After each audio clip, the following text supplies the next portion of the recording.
میرے پاکستانیوں، اب تک 9 مئی سے اب تک 150 پیشیاں کر چکا ہوں میں عدالتوں میں. 150 کیسز کی پیشیاں میں بھر چکا ہوں عدالتوں میں. میرے اوپر 150 کیسز تھے، 145 کیسز تھے 9 مئی سے پہلے. اب وہ تقریباً 165 پہ پہنچ گئے ہیں، اور وہ جو نئے کیسز ہر روز آ رہے ہیں، تو یہ بڑی جلدی میں 200 کیسز میں پہنچ جاؤں گا. ڈبل سینچری ہو جائے گی میری. اور صرف گھر سے نکلتا ہوں، عدالتوں میں پیشی کر کے پھر گھر واپس آتا ہوں. میں یہ آج آپ کے سامنے یہ چیزیں کیوں رکھ رہا ہوں؟ اس لیے نہیں کہ مجھے یہ کوئی کیسز کی وجہ سے میں کوئی کمزور پڑ رہا ہوں یا میں کوئی گھبرا رہا ہوں. یہ میں تیار ہوں ہر چیز کے، کہ جب بھی مجھے پتا تھا کہ یہ مافیا کا میں مقابلہ کروں گا. مافیا کا مطلب یہ کہ یہ وہ لوگ ہیں، یہ چھوٹا سا طبقہ ہے، یہ ملک کے وسائل کے اوپر کنٹرول کر کے بیٹھا ہوا ہے. یہ آپس میں ملے ہوئے ہیں. انہوں نے جب میری حکومت چل رہی تھی تو انہوں نے پورا پروپیگنڈا کیا. میڈیا کے ہاؤسز کے لوگ ان کے ساتھ ملے ہوئے تھے. اب وہ ذرا دور دیکھ لیں، کیونکہ اللہ الحق ہے. وہ تو اب اکنامک سروے جو کہ ہر سال معیشت کے اوپر ایک سروے پبلش ہوتا ہے، اکنامک سروے آف پاکستان، اس کے اندر واضح لکھا ہوا ہے کہ ہمارا دور کدھر سے شروع ہوا، کیا حالات تھے ہمارے. سب سے بڑا بیرونی خسارہ، اس کے بعد کرونا کے 2 سال آ گئے، ساری دنیا میں تباہی مچی اس کی. اس سب میں سے نکل کے یعنی آخری 2 سال میں جو ہماری حکومت کی پرفارمنس تھی، وہ اس ملک کی تاریخ میں 2-3 دفعہ ہی ہوئی ہے. اور وہ جب ہوئی ہے تو اس وقت ڈالرز آ رہے تھے امریکہ کے، کیونکہ ہم امریکہ کی مدد کر رہے تھے. یا وہ ایوب خان کے دور میں سیٹو سینٹو، یا پھر ضیاء الحق کے دور میں جو افغان جہاد تھی، اور یا پھر وار آن ٹیرر جو مشرف کے دور میں. اس کے علاوہ سب سے بہترین پرفارمنس تھی. لیکن آپ اخبار پڑھیں، میڈیا دیکھیں، کہتے جی ہم نے میڈیا کے اوپر کوئی پابندیاں لگائی تھیں. یا آپ صرف اٹھا کے میڈیا دیکھیں گے کس طرح کی ہمارے اوپر تنقید ہو رہی تھی اور پروپیگنڈا کیمپینز چل رہی تھیں. اور اب آج کل کے میڈیا پہ آ جائیں کہ پوری طرح میڈیا کا منہ بند کیا ہوا ہے. عمران خان کا نام نہیں لے سکتے، سوائے کہ اس کے خلاف اس کی کردار کشی کی کیمپین ہو. اس کے علاوہ عمران خان کا کوئی پازیٹیو نام نہیں لے سکتے. اور وہ سارے بڑے بڑے جو جہاد کرنے والے تھے آزادی رائے میں، وہ سب چپ کر کے بیٹھے ہوئے ہیں اور اس کا حصہ بنے ہوئے. میں یہ کیوں کہہ رہا ہوں آج کہ یہ جو میرے اوپر کیسز ہیں اور یہ جو آگے جس طرف جا رہا ہے ملک، میں اس لیے کہہ رہا ہوں کہ اسی وجہ سے آج سے 27 سال پہلے میں نے اپنی انصاف کی تحریک شروع کی تھی. کیونکہ میرا ٹائم ساری دنیا میں گزرا تھا، مغرب میں، برطانیہ میں تو ان کا سسٹم سمجھ گیا تھا. تو میں تو بڑی پہلے اس نتیجے پہ آ گیا تھا کہ جس ملک میں انصاف نہیں ہے، قانون کی حکمرانی نہیں ہے، رول آف لا نہیں ہے، وہ ملک ترقی نہیں کر سکتا، وہاں خوشحالی نہیں ہے. میں اس نتیجے پہ پہنچ گیا تھا، اور اسی لیے میں نے پھر 27 سال پہلے اپنی تحریک شروع کی انصاف کی. اور آج میں صرف آپ کے سامنے یہ بتانا چاہتا ہوں کہ یہ دیکھ لیں کہ جب طاقتور فیصلہ کرتا ہے اس ملک میں، تو کیونکہ وہ قانون کے اوپر ہے، وہ ہر قسم کا ظلم کر سکتا ہے کمزور پہ. اب یہ سب کچھ ہو رہا ہے کہ کہیں عمران خان گھٹنے ٹیک کے ہمارے پاس آ جائے کہ سر جو آپ کہتے ہیں میں تیار ہوں. بس اس کے لیے ہر قسم کا حربہ استعمال کیا جا رہا ہے، ہر قسم کا. میرے پہ بھی نہیں، میرے خاندان کے اوپر، ان کے علاوہ جو تحریک انصاف کے اندر لوگ ہیں جو کھڑے ہیں آج، ان سب کے اوپر اب یہ گزر رہی ہے. ان کے گھروں کے اوپر. یعنی میں بار بار بتا چکا ہوں، میں کبھی نہیں سمجھتا تھا کہ میں اپنے ملک میں یہ حالات دیکھوں گا کہ چلیں گھر توڑ دیا، بزنسز بند کر دیں، رات کے 3 بجے گھر میں گھستے ہیں 30-40 پولیس والے اور اپنے منہ کور کر کے گھستے ہیں. یہ بھی ذرا سوچیں. کئی شلوار قمیض یعنی عام کپڑوں میں آتے ہیں، پولیس کی وردیوں میں نہیں آتے، لیکن کلیشنکوفز پکڑ کے عام گھروں میں آ جاتے ہیں. وہاں بچے ہوتے ہیں، وہ کئی بچوں کے اوپر کیا گزرتی ہے وہ جب دیکھتے ہیں.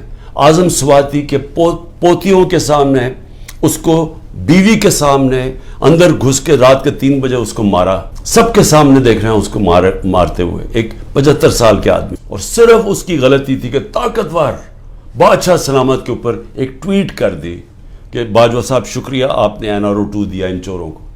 اس کے اوپر یعنی یہ حال ہے یہاں کہ سینیٹر کو بھی نہیں بخشا. وہ آدمی جو اپنی کمائی کر کے باہر سے پاکستان آتا ہے اس کو بھی نہیں بخشا. یہ بھی نہیں دیکھا کہ اس کی بیوی تھی، اس کے پوتے تھے، ان کو بھی نہیں دیکھا. سب کے سامنے مارنا شروع کر دیا اور پھر جا کے ننگا کر کے ٹارچر کیا. یہ صرف ایک طاقتور دہشت پھیلا رہا ہے. اور وہی طاقتور جب وہاں جاتا ہے کہ یورپ کے اندر، تو وہاں جب اس کو کچھ کہتا تو چپ کر کے ایسے کر کے معصوموں کی طرح بیٹھ جاتا. یہاں کیونکہ طاقت کی حکمرانی ہے تو یہ جو مرضی چاہے کر سکتے. تو اس کا اعظم سواتی کے علاوہ جو لوگوں سے کیا جا رہا ہے، میں کتنی مثالیں دیتا ہوں لوگوں کے گھروں میں گھس کے جو کرتے ہیں. لیکن جو عورتوں سے کرتے ہیں، یہ میں ابھی تک مجھے اس کی میرا ذہن مانتا نہیں ہے کہ ہمارے معاشرے میں عورتوں سے کیسے کوئی کر سکتے ہیں. اور یعنی میرے اوپر اچھا کیسز ذرا سنیں. اب کیسز کیا ہے عمران خان کے اوپر؟ میں بتا بیٹھا ہوں کہ جی کیسز یہ ہیں 9 میں، سب کو پتا ہے کہ 9 میں پکڑ کے مجھے انہوں نے جیل میں بند کر دیا. میں تو 3-4 دن مجھے پتہ ہی نہیں کیا ہو رہا تھا، کیونکہ مجھے نظر بند تھا. مجھے تو کوئی ٹی وی نہ خبریں نہ موبائل فون. وہ جب میں سپریم کورٹ میں پہنچا تو اس سے پہلے مجھے وکیلوں نے تھوڑا سا بتایا اور پھر چیف جسٹس صاحب نے بتایا.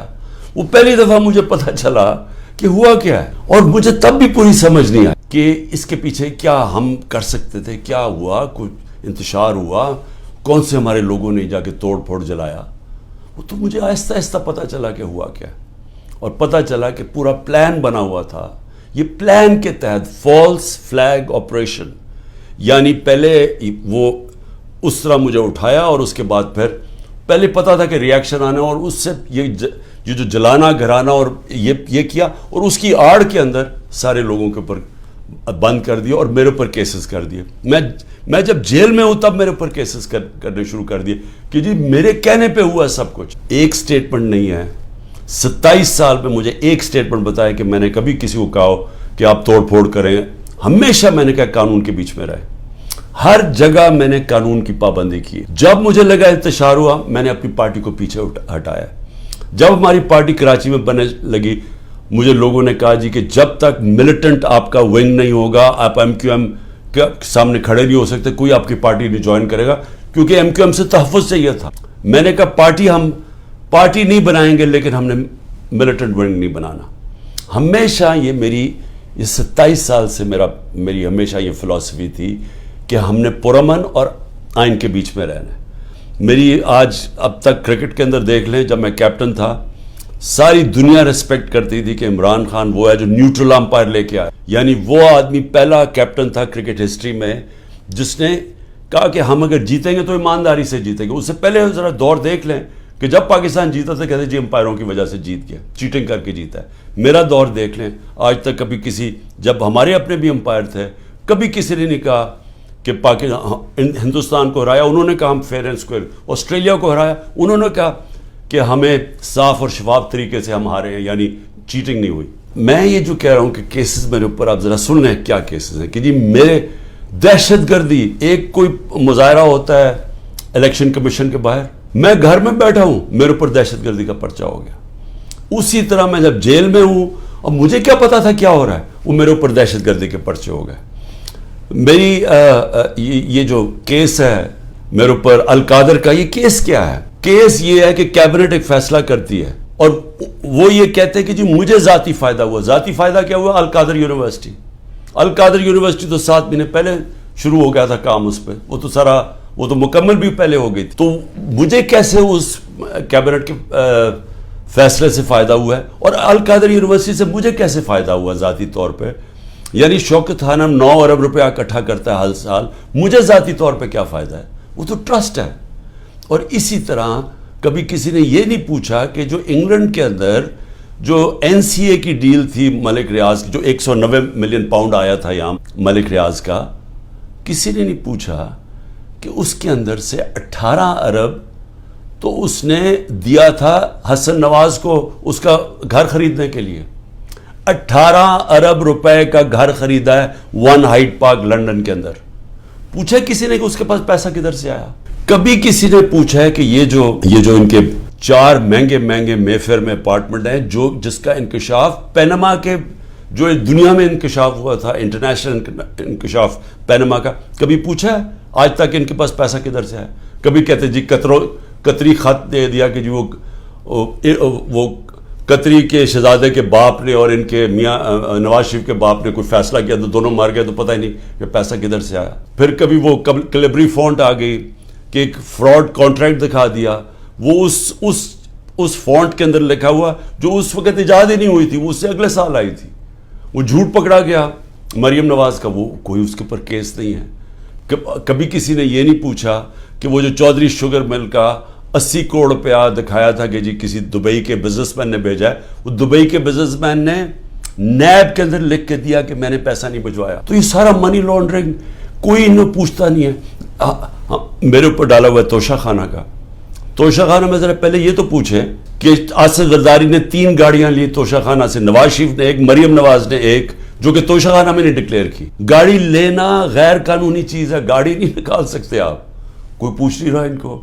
آصف زرداری کے اوپر وہ جو فیک اکاؤنٹ کیسز تھے، اربوں روپے کا پیسہ جو شروع کیا تھا طریقہ نواز شریف نے حدیبہ پیپر مل میں کہ یہاں سے چوری کر کے پیسہ ہنڈی والی سے باہر بھیجو، ادھر سے ریمیٹنسز دکھا کے پاکستان لے آؤ، وہی پیسہ بلیک کا پیسہ وائٹ کر لو.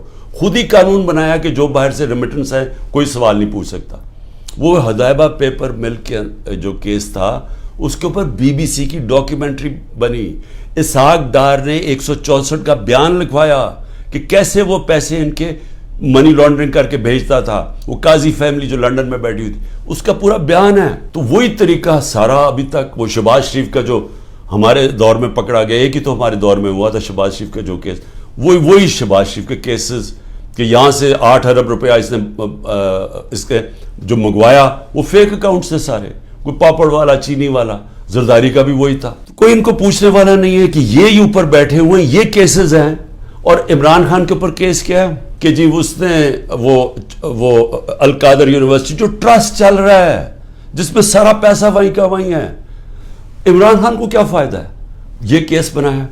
ابھی میری بہن کے اوپر کیس بنایا، یہ میں پھر سے بتا چکا ہوں. کہتے جی 6 ارب روپے کی زمین خریدی جب عمران خان پرائم منسٹر تھا. چیک سے زمین خرید وہ پیسے دیے ہیں. وہ 6 کروڑ کی زمین تھی، 45 لاکھ روپیہ اس کے اوپر ٹیکس دیا ہوا ہے. وہ سارے چیکس ہیں. اور کب خریدی؟ جب عمران خان پرائم منسٹر نہیں تھا، جب حمزہ شریف چیف منسٹر تھا، اور جب یہ شہباز شریف پرائم منسٹر تھا. یہ تب زمین سارا چیکس کے اوپر ہے. اس طرح کے کیسز بنائے ہوئے ہیں. اب کیسز نئے بنتے جا رہے ہیں کہ جی جس نے بھی کوئی کچھ کیا وہ کہتا ہے جی کہ عمران خان کا بھی نام ڈال دو، تو ہر روز کو نیا کیس آ جاتا ہے. میں صرف آپ کو یہ اس لیے چیزیں بتا رہا ہوں کہ یہ المیہ پاکستان کا. کیوں وہ بیچارے جو کشتی میں جن لوگوں سے پوچھیں رشتہ داروں سے جو گریس میں یہ کشتی میں ہمارے کوئی 300 پاکستانی بیچارے ڈوبے ہیں، ان سب نے کیا کہا کہ ہمیں کوئی امید ہی نہیں نظر آ رہی، پاکستان میں ہمارے کوئی چانس ہی نہیں اپنے آپ کو اوپر لے جانے کا. یعنی وہ لوگ اس ملک سے امید چھوڑ کے بیچارے یہ نکل رہے ہیں، پیسے دیتے ہیں، قرضے اکٹھے کر کے نکلتے ہیں یہاں سے. یہ وہ لوگ ہیں کیونکہ یہاں جو طاقتور ہے وہ جو مرضی کر لے، اس کو یہاں کا پاکستان کا انصاف کا نظام نہیں پکڑتا. اور یہ ہمارے سامنے اب بیٹھے ہیں سارے دن دناتے ہوئے، 30 سال سے جو ایک دوسرے کو چور کہہ رہے تھے آج سارے اوپر بیٹھے ہوئے ہیں. کوئی ان کے اوپر کیسز نہیں ہے، ختم ہو رہے ہیں ان کے کیس. کیس کس کے اوپر کر رہے ہیں؟ ان لوگوں کے اوپر جن کی پوری کوشش تھی کہ اس ملک میں قانون کی بالادستی لے کے آئیں. یہ جو لوگوں کے اوپر ظلم کیا جا رہا ہے، جو جیلوں میں بھرے ہوئے ہیں، جو ہمارے کارکن ہیں، اس گرمی کے اندر چھوٹے چھوٹے کمروں میں کھانا باہر سے لے جانے نہیں دیتے، ان کو اس طرح کر رہے ہیں جیسے کہ کوئی دشمن ملک کے لوگ ہیں. اپنے لوگ ہی نہیں ہیں بلکہ دشمن ملک کے لوگوں میں سے یہ بھی نہیں کرنا چاہیے.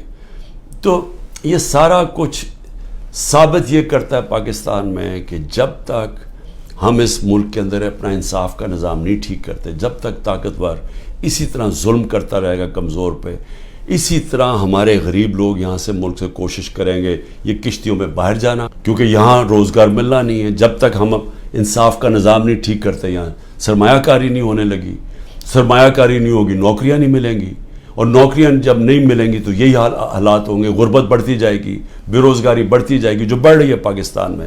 اور جو طاقتور ہے وہ اپنا پیسہ باہر رکھے گا. یہ ساروں کا، یہ جو میں نے نام آپ کو بتائے ان بڑے بڑے خاندانوں کے، سب کا پیسہ باہر پڑا ہے.